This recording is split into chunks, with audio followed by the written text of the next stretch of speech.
বিসমিল্লাহির রহমানির রহিম। জাবালে নূর কুরআন নাজিল হওয়ার পাহাড়ে যাওয়ার আগে এরকম রিসিপশনের ব্যবস্থা আছে। এটা হলো রিসিপশনের ভিতরে। রিসিপশন বলতে এখানে মানুষ কিছুক্ষণ ওয়েট করে খানা পিনা কেনাকাটা করতে পারে। মসজিদ আছে, নামাজের ব্যবস্থা আছে। তো এটার বাহির থেকেও সৌন্দর্য অনেকগুলা।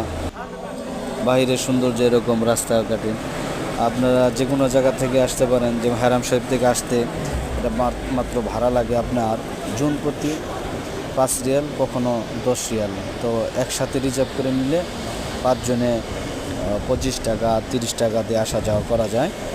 তো এখানে কোনো গেটে কোনো টাকা পয়সা দিতে হয় না। সরাসরি আপনারা এরকম পাহাড়ে চলে যাবেন, গেট থেকে নেমে সরাসরি পাহাড়ে চলে যাবেন।